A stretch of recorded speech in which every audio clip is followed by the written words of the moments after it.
evening. Thank you so much for making time to join us on our top stories. Tonight, President Kenyatta shifts focus to the judiciary in the fight against corruption. We are really very hopeful. We believe we have a very solid case. The president is emboldened about the NYS-2 trial and hopeful about the outcome. But this judiciary will indeed do that which is necessary and turn these prosecutions into actual convictions and sentencing. Plus, brace yourself for a potential transport crisis tomorrow. Tumecomply na rules zote na tuna hope kesho magari isishikwe kama iko compliant. Police to begin Mishuki rules crackdown as PSV operators vow to keep off the roads. And as the crackdown looms, the death toll on the roads rises. Basi tatu ndio zilikuwa zimeovertake. Tulipokuwa zimeovertake, sasa dereva kang'ana nazo akapa basi mbili. Ya tatu ndio ilikuja kutupata. 2 people killed in Lukenya after lorry and bus collide. Also tonight, DP Ruto allies rubbish reports of the possible reopening of the ICC cases against the deputy president. Warete ICC, warete maneno gani, tukienda 2022, tunajua ni wewe utamalizia. MPs accuse opposition MPs of scheming against DP Ruto's 2022 presidential bid.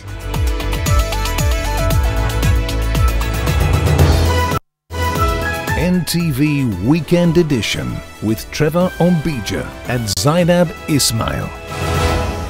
Thank you so much for tuning in. Our sign language interpreter tonight is Flora Atieno.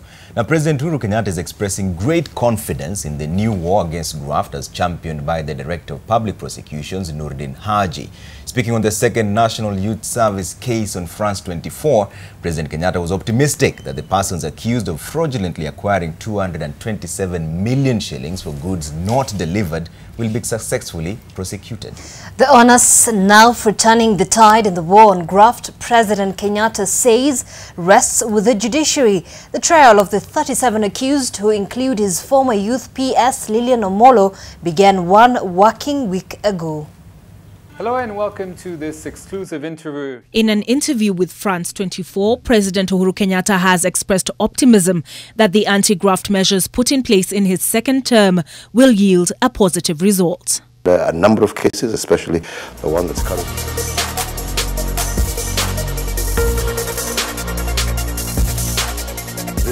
It's the first case under this new revived. Will be more successful than the first one. We are really very hopeful.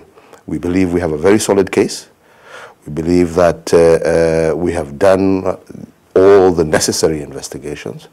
And like I say, not I, not you, but the entire Kenyan population and indeed the world is also now looking at our judiciary to see what they will do. The country having seen a drastic increase in corruption in his first term compared to previous years.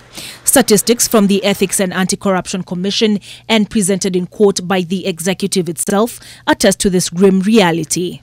As attested to by Interior Principal Secretary Karanja Kibicho in court filings defending the government action of suspending all procurement chiefs pending a revetting exercise. The onus now, President Kenyatta says, rests with the judiciary, whose slow wheels he's concerned could sabotage his efforts. This is something that all of us are concerned about.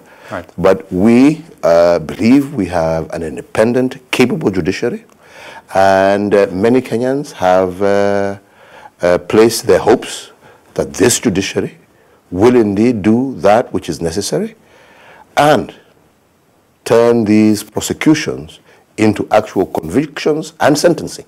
Not fair was the response of the judiciary when its allocation for the 2018-19 financial year was slashed, but later remedied with a 1.5 billion shilling infusion by way of the supplementary budget.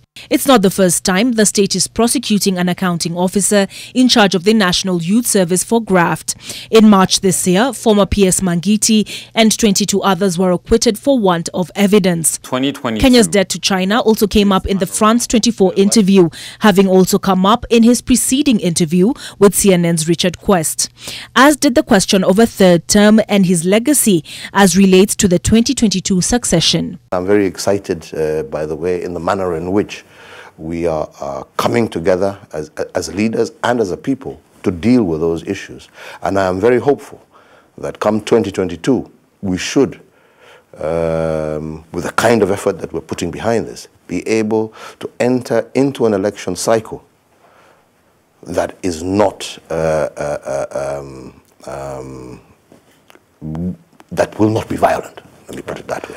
President Kenyatta is in France to attend the Paris Peace Forum as France and the wider Western world celebrate the centenary of the Armistice Day, 100 years since the warring forces signed an agreement to end World War I. Olive Barrows, NTV. All right, and away from that, with the deadline for public service vehicles to comply with the Mishuki rules set to lapse in a few hours, matatu owners were today in a race against time to comply, even as the government insists that it will carry out a crackdown on vehicles that failed to do so. Well, some of the matatu owners are however calling for an extension of the deadline to ensure full compliance. Silas Apollo has more. Some of the scenes that characterized garages and matatu yards in the city center today. Owners in a rush to have their vehicles compliant to the regulations set by the government.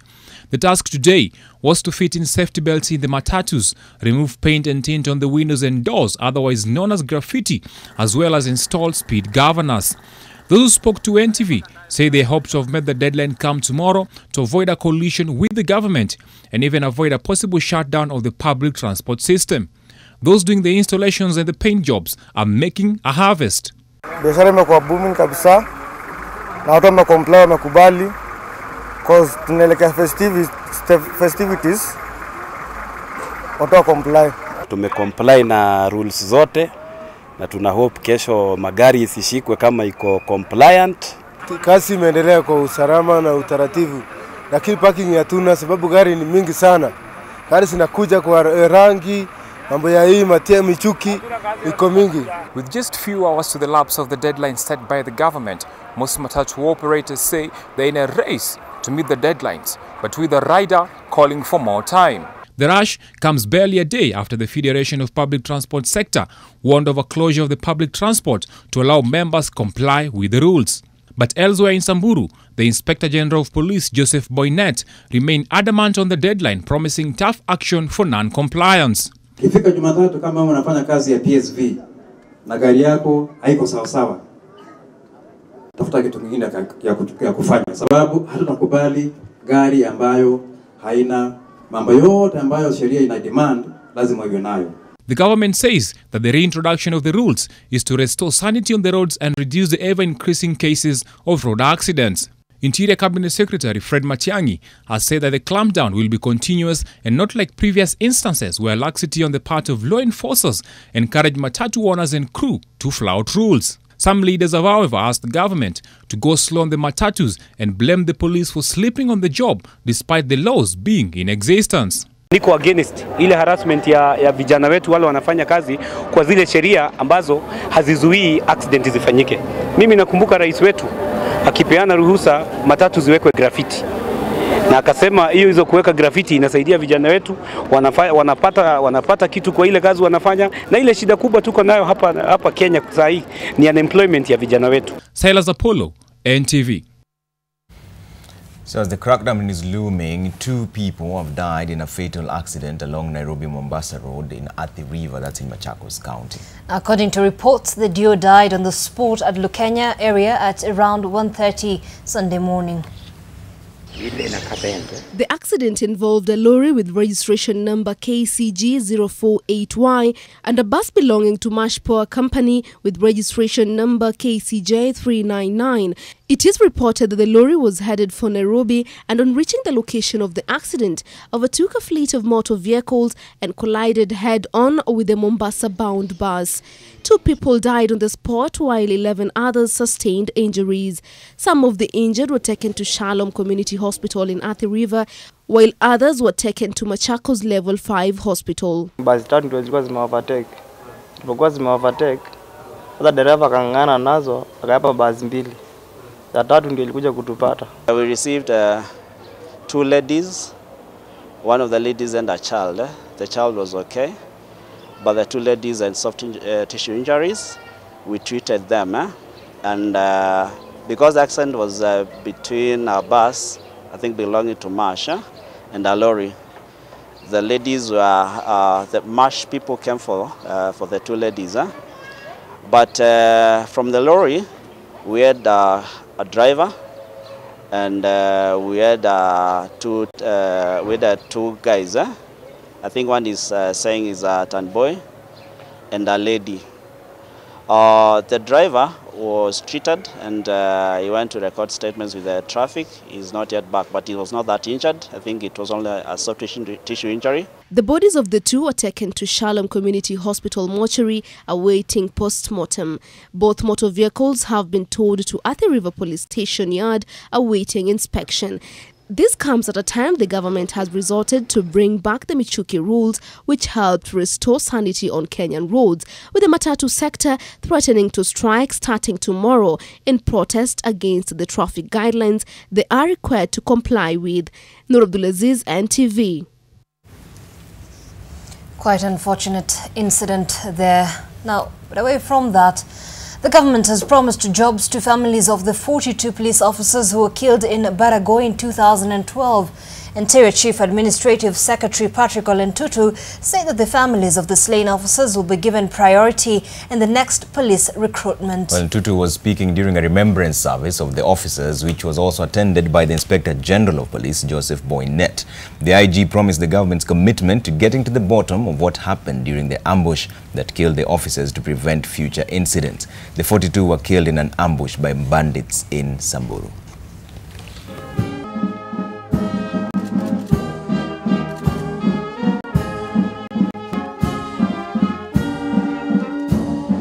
Tuhakikishe ya kwamba kila familia wanapata mtu mmoja, wanapata nafasi kwa wale askari ambao tutaenda kuandika 5,000. Kwa sababu najua tutaandika askari kwa Kenya mzima, tutahakikisha at least, na mimi naomba OCPD na OCS ambao wako hapa, ni vizuri tutoe hiyo majina na tutoe historia. Tutakuwa tunawakosea kwa ukubwa sana tukisahau siku hiyo, na sana sana tukisahau ni kitu gani kilifanyika ndio ikasababisha hivyo vifo. Na ni lazima tutafute root cause. Nikita Salikoyer, a student of Alliance Girls High School, is supposed to be sitting this year's Kenya Certificate of Secondary Education examinations, but in the last 3 weeks, she's been unwell. Nikita has been a patient at the Aga Khan's Hospital Intensive Care Unit after she developed complications that began with a severe headache in September. NTV's Sharon Baranga reports. At Tom Koyer's family home in Syokimau, family and friends are gathering to offer prayers to mark the first anniversary since he lost his wife on a day like this last year. But other than that, an issue of concern is weighing heavily on his mind and heart. His only daughter, Nikita Koyer, is fighting for her life at Aga Khan's intensive care unit. The nightmare began on 30th of September. I was called at Alliance that my daughter is feeling unwell in a situation where they thought it was headache.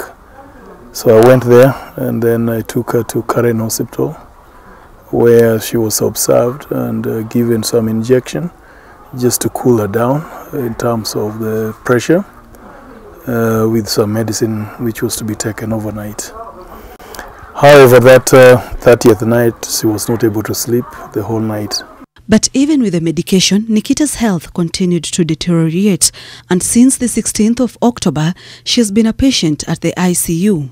Some tests came out positive in the line of autoimmune attack, where the body is generating attack on itself, and that keeping up the pressure on the brain. Nikita's current situation puzzles all who know her. Her present situation is in contrast with the bubbly Alliance Girls High School student that people know. And she has big dreams. Nikita wants to be a person who would serve this country in an area of interest which she had now narrowed down in terms of nutrition.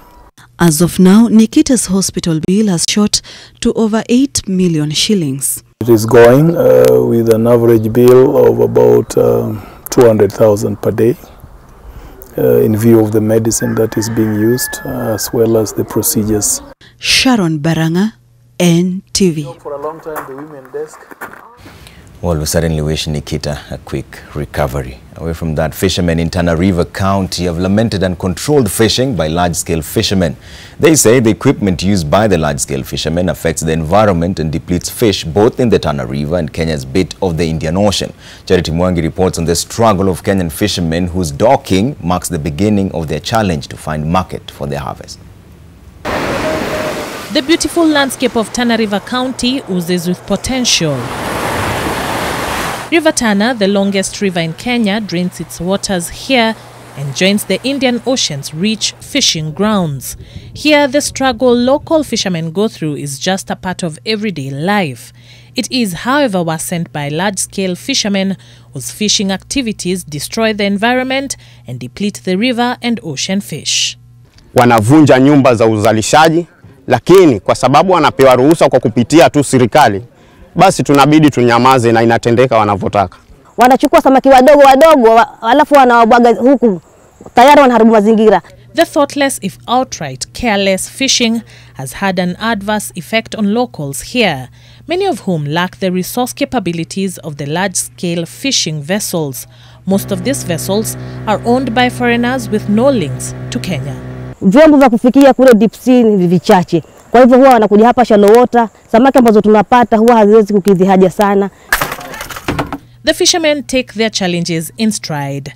Part of their role is to sort out tiny dead fish from their prime harvest, which gives them the sad picture of tough times ahead.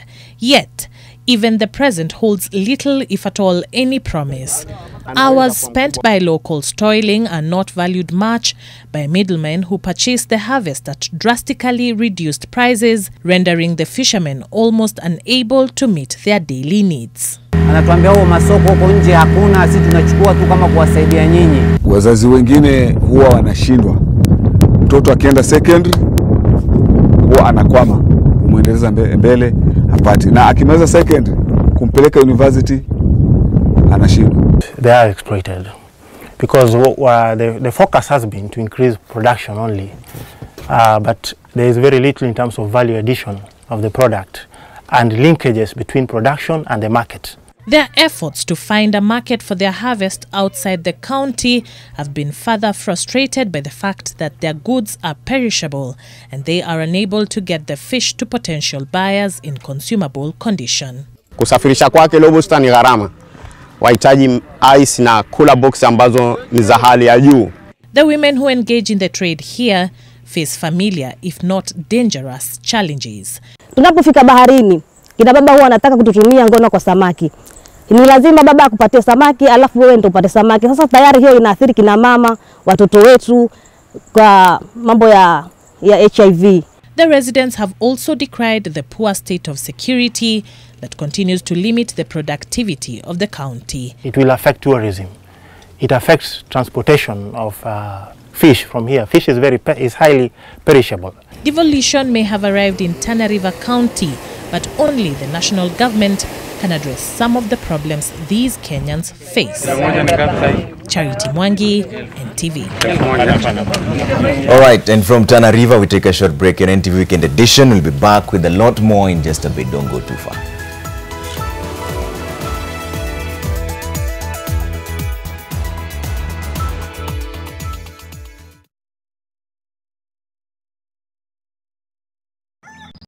I will feel.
Welcome back. You're watching NTV Weekend Edition, and onto some politics now. MPs allied to Deputy President William Ruto now say reports of a revival of the International Criminal Court case against him is a scheme aimed at slowing down his 2022 bid. Well, the MPs accuse politicians in the opposition of being behind the scheme, arguing that they're keen on making sure the Deputy President is not among those in the Uhuru succession race. A statement noting that the International Criminal Court is still looking into the Kenyan cases and could soon be revisited is likely to set a fresh round of political battles between supporters of Deputy President William Ruto and the opposition. At a church function in Tetu constituency, Nyeri County today, the subject became the main point of debate, with DP Ruto's political supporters pointing an accusing finger at his political enemies who they accuse of trying to derail his State House journey. The wave of William Ruto ni kama hii mvua inanyesha siku ya leo. Hata ukijaribu kuweka mamvuli, mvua bado inanyesha. Na sisi kama Wakikuyu wote kutoka Murang'a kuja hapa Nyeri, walete ICC, walete maneno gani, tukienda 2022 tunajua ni wewe utamalizia kazi ya president wetu Uhuru Kenyatta. Kama kuna shetani ambaye ataleta hiyo maneno ya ICC, tunajua dawa yake ni hapa kwa altar. According to the MPs, there is a calculated scheme by the opposition to have the cases revived and have the Deputy President concentrate on them, rather than his round-the-country trips, where he is seeking support for his presidential bid. Hizo ripoti ICC wanapokea. Hawazipokei kutoka binguni, hawazipokei kutoka kwa mamba, wanazipokea kutoka kwa watu ambao wako hapa Kenya. Watu ambao hawataki kuona nchi ambayo umeungana ikizingatia mambo ya maendeleo. Hata wakijaribu nini, hata wakijaribu, hiyo yote inakuja kwa sababu wanaona ushindi ndani yako. Na sisi tunajua 2022 ikifika, tunajua mahali tunaelekea. Ama namna gani? The ICC did not completely close files that led to the collapse of the crimes against humanity charges against DP Ruto, arguing that if new evidence was found, they would reopen the case. Kennedy Muredhi, NTV. So still on the same, Senate Majority Leader Kipchumba Murkomen now says NASA leader Raila Odinga is not sincere in his Mending Fences initiative with Deputy President William Ruto. Citing last week's event in Migori where NASA MPs snubbed DP Ruto's function, Murkomen said Raila should loosen the tight hold he has on the MPs and the region and open it up for other leaders to seek support. Me, I want to ask Baba kama rafiki yangu na kama mzee na mheshimu, let your people go, let your leaders go, give them the freedom to interact na kila mmoja, kwa sababu hawa viongozi ni marafiki yetu. Hata kama watasema openly, wanatuambia tukiketi chini, wanasema ndugu yangu, tungetaka kukaribisha Deputy President, lakini sasa tukionekana bila permission ya baba, hiyo ni kwenda nyumbani. Yeah? So Kenya mzima kila mtu ana receive viongozi wa Kenya, lakini kwa kona moja sasa, because of the handshake, I want to request the former Prime Minister, let your people go, let leaders interact, wacha wakaribishane. Wewe ukitaka ukuje Chilchila tutakukaribisha, ukikuja Elgeyo Marakwet tutakukaribisha. All right, and still on politics, ODM MPs have voiced their support for their party leader Raila Odinga, whom they argue is still relevant ahead of the 2022 race. So speaking in Kitale, where more than 15 of them congregated, the MPs called on DP Ruto to shelve his ambitions and instead support Raila. Kwa wale ambao wanasema baba wetu Raila ni mzee, ati awache siasa, kwani wewe ndio ulimwambia aingie siasa? Mbona unamwambia wache siasa? Hii handshake venye Senator Cleopas Malala amesema, tunataka tuone matunda hapa mashinani. 2022 tumejua ile shida ambayo inatukumba kila wakati. 2022 Raila Amolo Odinga ndiye atakuwa rais wa Kenya.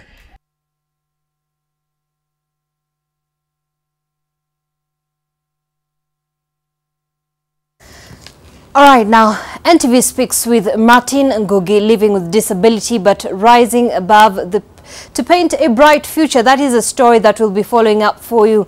Martin Ngugi was born with deformed hands. He lacks forearms and in place of the normal 5 fingers, he has 2 on each hand. But despite the disability, Martin uses pencil and paper as a medium to create realistic portraits. He's talented, also self-taught, and is actively working to spread a message of endurance and overcoming all odds. His skill makes him amazing in his own right, but when you take into account that he is an armless artist, it elevates his talent to another level. NTV's Rose Wangoi spoke to Martin. My name is Martin Ngugi. I'm an artist. My pen name is Artist Mchoraji Art. I try to do art and art that has an impact to the society. When you're growing up as a kid with disability, it's normal to have stigma, and especially at my time, it was a bit different. People are not very aware about kids with disability or persons with disabilities. I was doing art when I was a little kid, but not just those kind of art that any other kid would do. I used to get a lot of encouragement, not really even in art, but even in other things. Actually, at Form 4, I was the only one who took art. I was among the best. I've been doing art from professionally from 2008. That's when I finished college, and that's when I started doing freelance work. In between, I've done employments, but for some reasons, I find myself quitting. So I've trained as a graphic designer, but I'm good in illustrations, book illustrations, publications, posters, advertisements.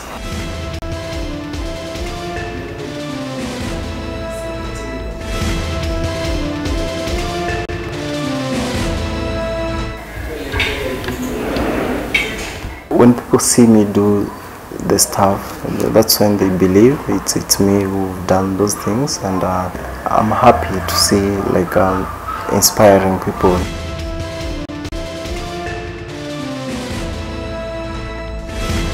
I've worked with all the major publishers, in East Africa, to illustrate for them. We are working with a group of guys called the Laikipian, where we are doing more of conservation education through art. Through that, we have a comic book called Hunt Me Not. We have a color book, Let's Go Wild, and we've developed a conservation board game. Through that, we want to create awareness through art, because it's really easy for people to get a message through art, as opposed to maybe something like writing. We also have a cultural diary, which is all about positive tribalism, because there is a lot of negative tribalism around, and our aim is to maybe challenge other guys to produce other materials that are positive with different tribes. Having gone through the theory in school of art, I've gotten inspiration from so many artists, from old times to the modern time.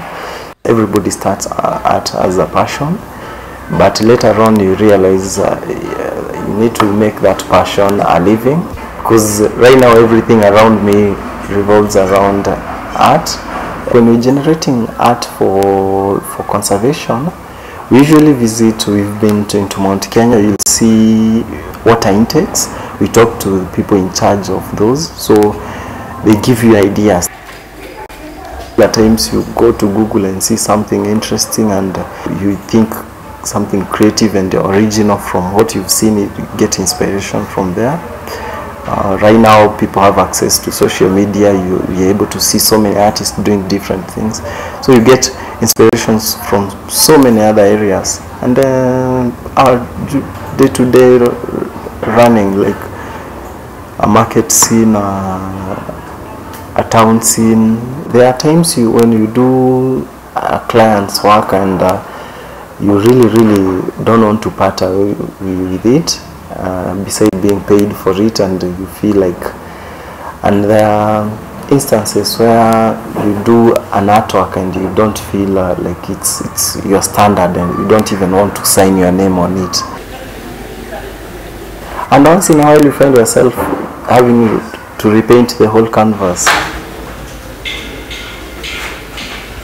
I work with like 2, 3 or 4 different types of projects, art related, at the same time. So when I'm bored with this one, I'll be able to pick another one and do. When I'm freshened up, I'll come back to this other one. Any art you do, like the latest one, is always the best, and there is something new to it than the previous one. So I wouldn't say I have like my favorite piece. I do digital art that is called vector graphics, and I try sell them to platforms like Shutterstock and those stock photography and platforms, and mostly in a African market, people don't buy from online, so I will say that is a challenge. Besides us doing very good work, I've been featured in American blogs, ironically, so, but locally people are like, is this art really or something? So there is that, but it's a growing market. The first ever Kikuyu calendar in Kenya, I'm the one who drew it. We designed it together with a guy called Evans Gishinga, but the challenge was we didn't have the resource to have like it everywhere.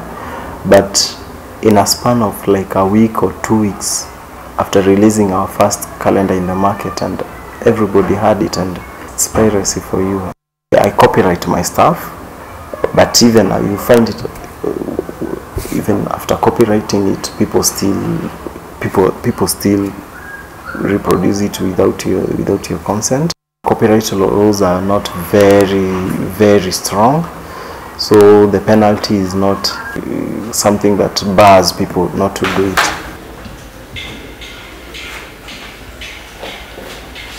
My message to upcoming artists is to keep on working hard and not to give up. Art is tricky. It's a luxury, so not everybody will buy art, and there is a market that buys art, and so the thing is, you just keep on being strong. My message to any persons with disability is to don't give up, work hard, eat from your sweat. Wow, fantastic. That was quite an inspiration, you know, and remember the last time I drew you? I've taken a few classes here and there, and don't believe what she says. Zeynab is a horrible artist, but she still insists. Martin Ngugi, however, is a fantastic artist, always inspired by him. Indeed. Let's take a very short break. When we come back, quite a lot in store for you.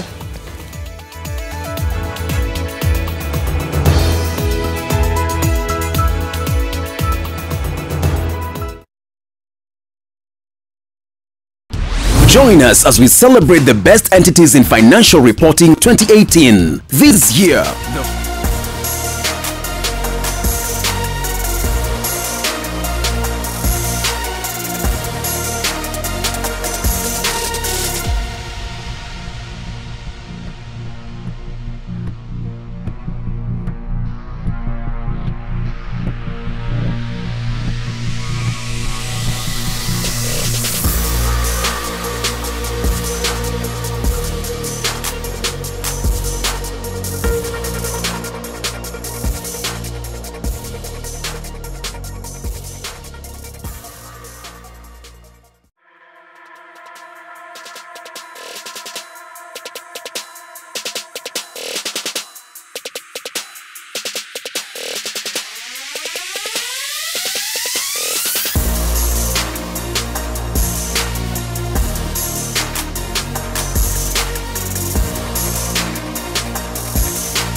Thank you for staying with NTV Weekend Edition. Now, despite the milestones Kenya has achieved socially and economically, women still make up a very small percentage of the nation's firefighters. In Tharaka Nithi County, however, there is hope.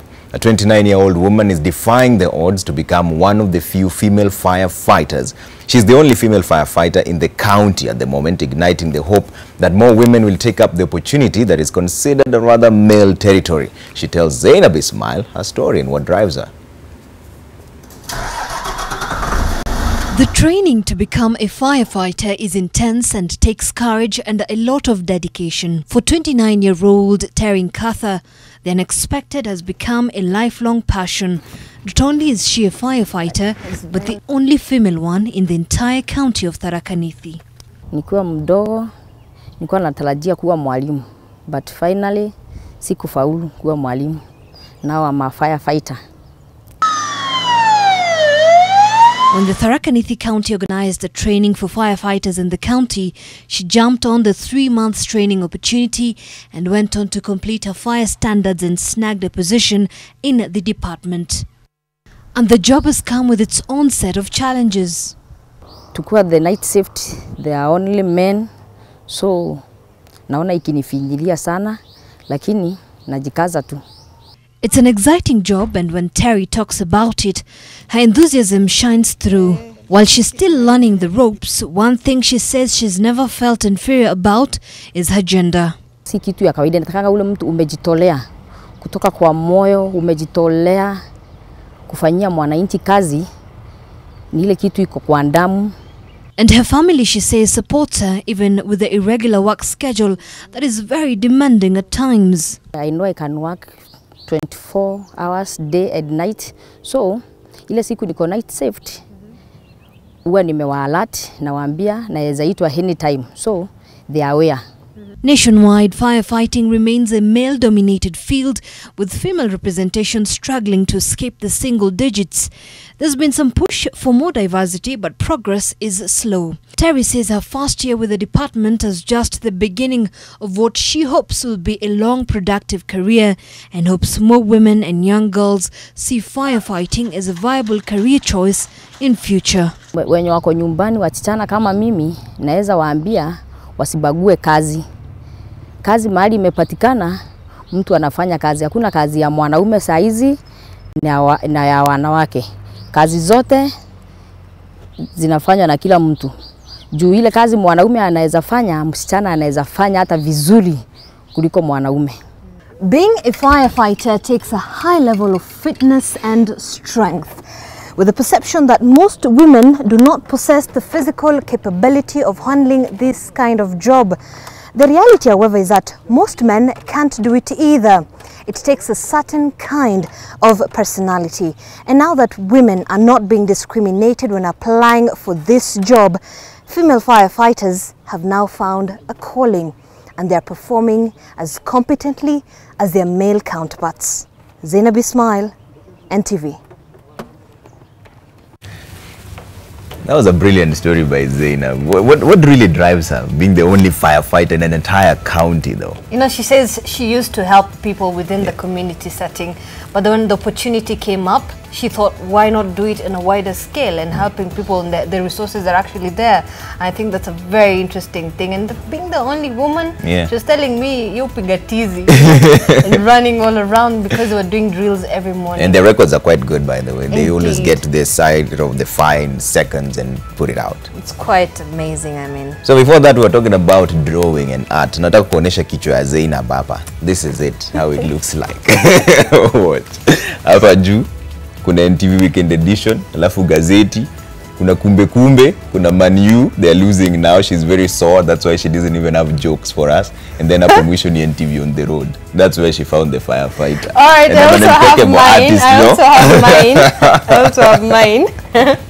So here we have Trevor. It's blank and omena. This is not fair. This is not fair. This is fake news. Fake news. Usikubali watu wa media. It is not fake news, and at this point we're taking a very short break as he thinks about omena. When we come back, a lot together with sports.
Thanks for staying with us. Here's an area of concern. The rate of divorce among Muslim couples in Mandera County has been on the rise recently, with the Office of the Qadi and Ulama offices registering more than 40 divorce cases in the last 2 months. Poverty, drug abuse, a love of social media and other factors are said to be fueling the rise of divorce rates in the county.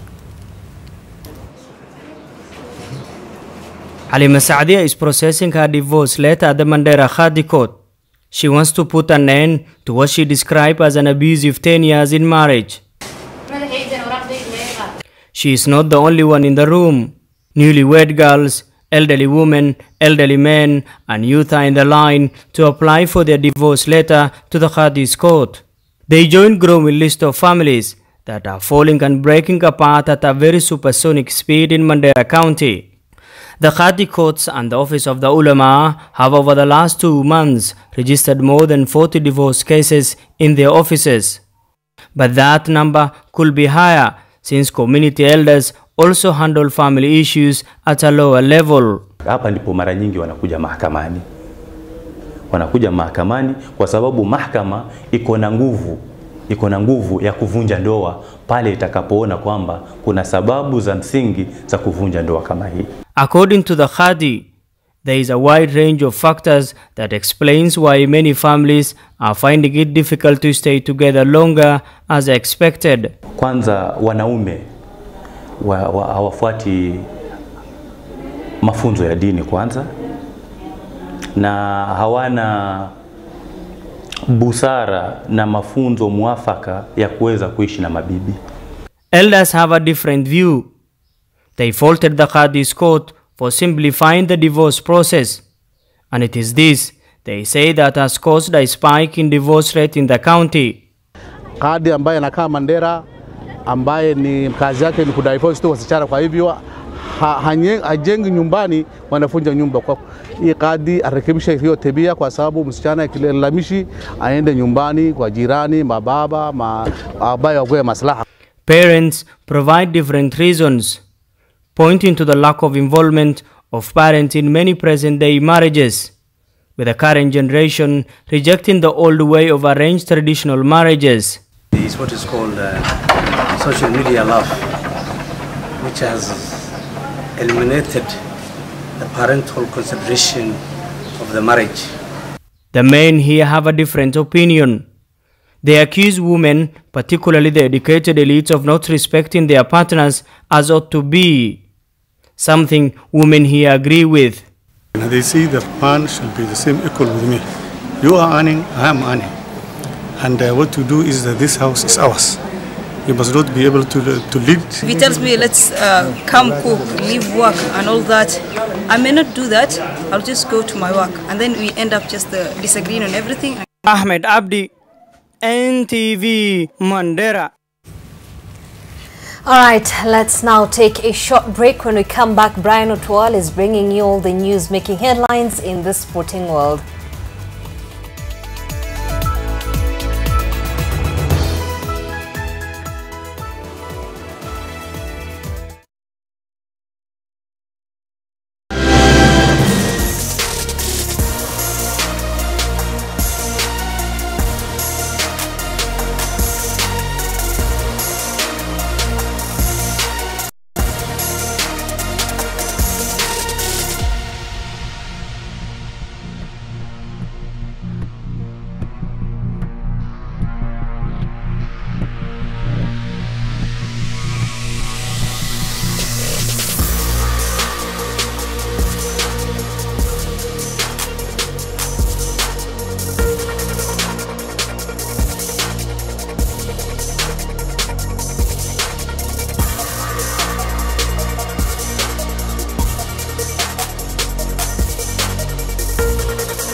edge Shujaa in the second half after trailing 14-7 at halftime in what was a repeat of the 2015 and 2016 finals.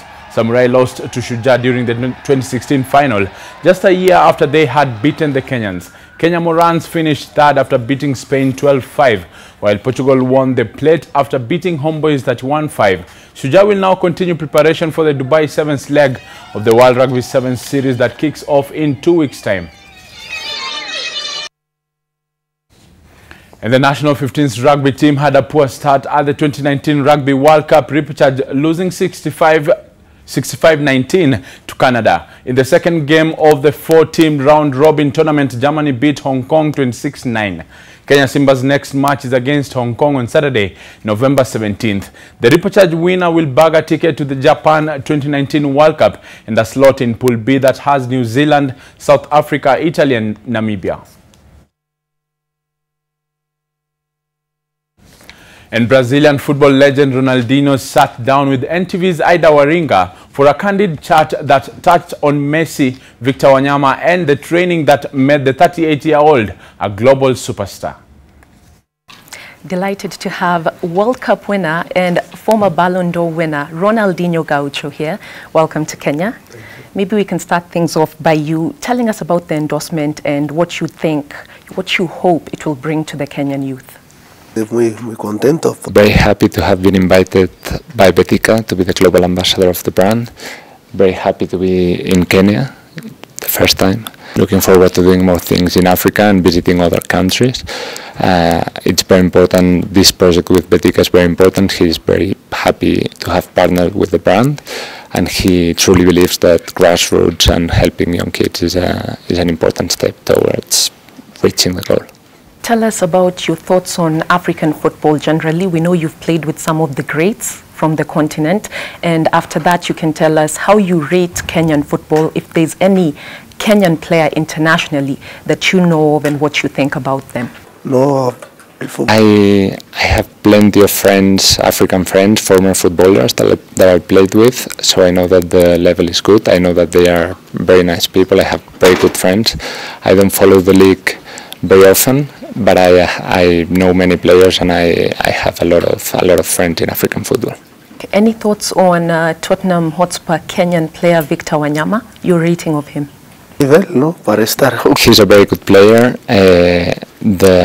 Well, it's not easy to reach a top team like Tottenham, so that means that he's skillful and has a lot of quality, and he's also helping opening the doors to other African players in the great leagues. Ronaldinho, you've come a long way from your days in Porto Alegre. How do you think your childhood shaped you for what would be an amazing future ahead?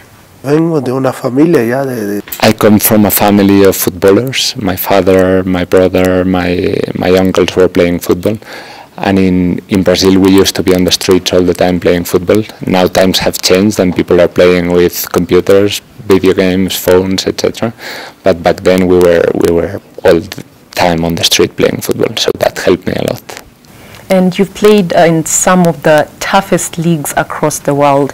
You've played against some great players and some great teams. Is there anyone in particular that you consider to be your toughest opponent ever? No. I always say that I used to train daily with Carlos Puyol, who was one of the best defenders in the world. He was super tough, and that helped me then when I had to play a game against tough defenders. Final question. Yourself and Messi are arguably one of the best football entertainers in the world, in all of history. Just tell us a bit about the dynamic of your friendship with Lionel Messi. He's a very good friend. I was very lucky to see him start doing the first steps on professional football. And I'm very happy to see how he gets better and better, and every time does different things and people praise him a lot. And I wish him the best, and I think he's the best player in the world. Obrigado. Oh, de nada. Moving on, Jericho All-Stars beat TUK 3-0 to claim the Extreme Sports Champions League trophy at the Kamtoyo grounds in Jericho. Jericho under former Harambee Stars tactician James Nandwa scored their goals through Kevin Ndungu and John Owala. Former Brazilian international Ronaldinho Gaucho watched the match before handing the champions the trophy. This was the second title for Jericho, who won the annual Extreme Sports Super 8 League here at Kamtoyo last season. 2016 hii kombe ya Champions League ilitutoka. Sasa inakuwa ni sweet win, sweet revenge. Watu tunawapiga 3-0 au walitupiga 3-1. So mimi nashukuru Mwenyezi Mungu na my boys wangu. Kupewa kikombe na Ronaldinho mwenyewe inakuwaje? Inakuwa poa sana. Hiyo ni kama dream come true kuona mjamaa huyo. Tulimuona kwa TV tukiwa wadogo hadi saa hii. Na ni legend, so ile tu shukran tu tunafurahia. Moving on, Kenya's Rukia Nasarite beat Ashandegedere, beg your pardon, from Tanzania on a unanimous points decision to win the vacant Universal Boxing Organization, that is UBO, International Lightweight title. The Kenyan claimed the victory on unanimous decision after a 10 rounds bout held in Lodwar in Turkana County. According to the judges, Nasarite carded 98-91, 100-89 and 97-92 in the contest witnessed by UBO supervisor Emmanuel Mlundwa. The fight was attended by boxing fans and political leaders led by Turkana Governor Josephat Nanok and his deputy Peter Lotetiro.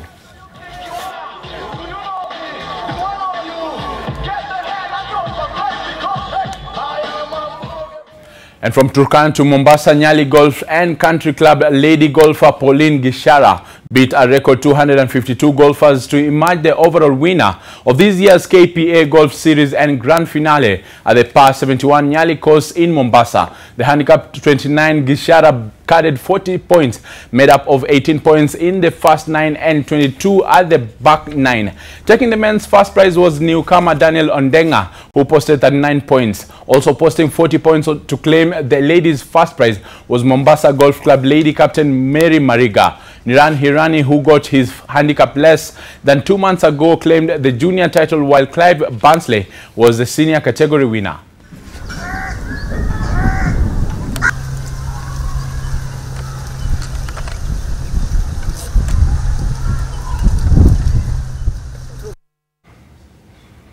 And to some sad story for Manchester fans, Manchester is blue, and this after Manchester City outclassed Manchester United 3-1 at the Etihad Stadium. With the win, City go back, or rather climb back to the top of the Premier League on 32 points. 12 games, from 12 games,